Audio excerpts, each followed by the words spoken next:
2024 का लोकसभा चुनाव है। भारतीय जनता पार्टी अपनी तैयारियां पूरी कर रही है, प्रत्याशियों की चयन प्रक्रिया भी चल रही है। लेकिन उत्तर प्रदेश की राजनीति में एक चिट्ठी बेहद ही चर्चा में है, जिसको लिखा है सोनिया गांधी ने, और उन्होंने ये कहा है कि मेरे परिवार वालों का ख्याल रखिएगा, क्योंकि सोनिया गांधी अब राज्यसभा की ओर प्रस्थान कर रही हैं। उत्तर प्रदेश सरकार में मंत्री हैं दिनेश प्रताप सिंह। सर, ये बताइए, सोनिया गांधी ने जो चिट्ठी लिखी है, इसको आप किस तरीके से देखते हैं और वहाँ की जनता के लिए आपको क्या लगता है, क्या महत्व रखती है? देखिए, सोनिया गांधी द्वारा 10 वर्षों में रायबरेली की जनता के साथ जो अन्याय, जो धोखा किया है, उस पर पर्दा डालने के उद्देश्य से सोनिया गांधी जी ने पत्र लिखा है। रायबरेली वासियों को भावनात्मक ब्लैकमेल करने के उद्देश्य से ये पत्र उन्होंने लिखा है। मैं नहीं समझता इस पत्र का कोई महत्व है। इस पत्र में उन्होंने अपने स्वास्थ्य और बढ़ती उम्र के कारण रायबरेली की सेवा न कर पाने का उल्लेख किया है। कितना हास्यास्पद होता है कि एक लोकसभा की सेवा नहीं कर सकती और पूरे राजस्थान की सेवा का ठेका लेने जा रही हैं। राज्यसभा की अगर वहाँ के सदस्य होंगी, वहाँ के विधायक वोट देंगे, तो क्या राजस्थान की सेवा नहीं करनी पड़ेगी? तो ये रायबरेली वासियों के साथ सरासर मजाक है, देशवासियों के साथ सरासर मजाक है। हम इस बात को भली बात जानते हैं कि सोनिया गांधी रायबरेली से 2024 का लोकसभा चुनाव हारेंगी, हार सकती थी। इस हार के भय से उन्होंने राजस्थान का रास्ता अपनाया है और ये जानती थी कि अगर रायबरेली से चुनाव लड़ेंगे और हार जाएंगे तो हमारा 10 जनपद का घर हमसे कानूनन चला जाएगा। एक इतनी बड़ी पार्टी की, इतनी बड़ी नेता की इतनी छोटी सोच होगी अपने घर बचाने के। इसी सोच के कारण लगातार कांग्रेस उत्तरोत्तर नीचे गिरती जा रही है। मैं समझता हूं सोनिया गांधी का रायबरेली से कोई रिश्ता नहीं है। सोनिया गांधी कहती हैं कि रायबरेली से मेरा पारिवारिक रिश्ता है। मैं पूछना चाहता हूं, कांग्रेस जब से देश आजाद हुआ, सोनिया गांधी ने कभी रायबरेली के किसी बेटे, जिसको परिवार मानती हैं, आज तक लोकसभा का टिकट नहीं दिया। उन परिस्थितियों में भी टिकट नहीं दिया जब रायबरेली से गांधी परिवार खुद नहीं लड़ा, तो भी दिल्ली से किसी को ला करके रायबरेली से लोकसभा लड़ा दिया गया, लेकिन रायबरेली के बेटे के कभी चुनाव नहीं लड़ाया गया। यहां तक कि रायबरेली के सांसद का प्रतिनिधि भी कभी रायबरेली का नहीं बनाया गया। तो कैसा परिवार होता है? और मैं समझता हूं भी 4 दिन बाद फिर देखने को मिलेगा। जिसको रायबरेली परिवार कहती हैं, मैं देखता हूं कि रायबरेली परिवार है कि गांधी परिवार है। अगले 2024 के चुनाव में अगर रायबरेली को परिवार मानती है तो रायबरेली के लोगों को टिकट देंगी, और गांधी परिवार को परिवार मानती होंगी तो गांधी परिवार को टिकट देंगी। तो ये ढकोसला तो अभी 4 दिन बाद खुल जाएगा कि ये परिवार कौन है। रायबरेली परिवार है या गांधी परिवार है? अच्छा, बिल्कुल आपने ठीक कहा कि गांधी परिवार के लोगों को टिकट देंगी। चर्चा चल रही है कि अमेठी से राहुल गांधी लड़ सकते हैं, रायबरेली से प्रियंका गांधी लड़ सकती हैं।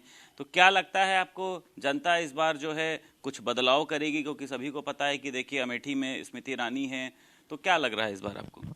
मैं समझता हूं कि प्रियंका गांधी रायबरेली में उत्तर प्रदेश में कई बार हार चुकी हैं। ये कोई ना समझे, लेकिन हम इस बात को भली भांति समझते हैं कि लड़की हूं, लड़ सकती हूं। उत्तर प्रदेश का प्रभारी बनके पूरे उत्तर प्रदेश में घूमी और प्रियंका बुरी तरह हारी।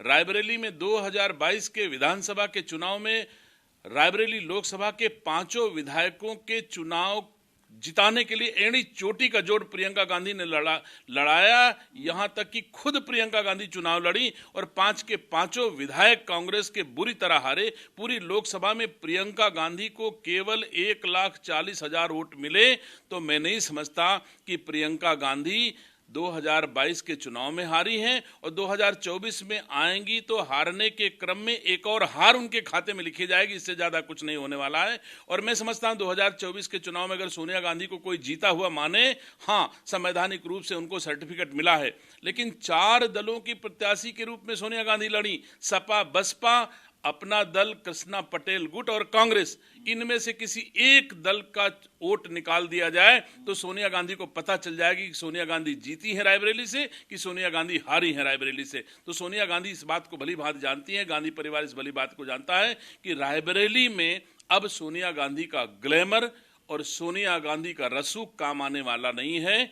इस प्रतिस्पर्धात्मक युग में मोदी जी का युग चल रहा है, मोदी जी की सेवाएं, मोदी जी का सम्मान घर घर पहुंच रहा है। उसके सामने गांधी परिवार का अहंकार, गांधी परिवार का रसूख, गांधी परिवार का ग्लैमर अब चलने वाला नहीं है। एक आखिरी सवाल मंत्री जी, राहुल गांधी लगातार अपनी भारत न्याय जोड़ो यात्रा निकाल रहे हैं। पहले पश्चिमी उत्तर प्रदेश में इन्होंने बदला, अब ये बताया कि मध्य प्रदेश में भी जो यात्रा है उसको बदल दिया गया है। ये यात्रा कितना कमाल करने वाली है?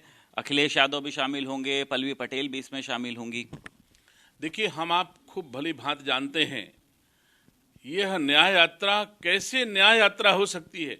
राहुल गांधी जी क्या अमेठी के साथ न्याय करे हैं?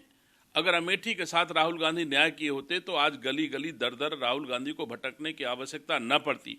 सब जानते हैं राहुल गांधी को अमेठी ने सांसद बनाया, उनकी मां को अमेठी ने सांसद बनाया, उनके पिता को अमेठी ने सांसद बनाया, उनके चाचा को अमेठी ने सांसद बनाया, और एक बार अमेठी ने सांसद नहीं बनाया उनको तो झोला झटका उठा करके वायनाड चले गए। तो क्या ये न्याय है? क्या उन्होंने अमेठी के साथ न्याय किया है? आज राहुल गांधी रायबरेली पहुंचेंगे तो रायबरेली की जनता उनसे पूछेगी, क्या तुमने और तुम्हारी माताजी ने रायबरेली के साथ क्या न्याय किया है? क्या इसीलिए 5 टर्म उनको लोकसभा भेजा था रायबरेली ने कि अंत में वो चली जाएंगी, रायबरेली छोड़ करके बिना पूछे चली जाएंगी? और 5 साल 10 साल तक रायबरेली के लोगों ने उनको सांसद बनाने के बावजूद एक बार भी सुख दुख में भी कभी रायबरेली नहीं आई, सर्टिफिकेट लेने भी नहीं आई, कोरोना जैसी विभीषिका में दर्द पूछने भी कभी रायबरेली नहीं आई। क्या यह न्याय है?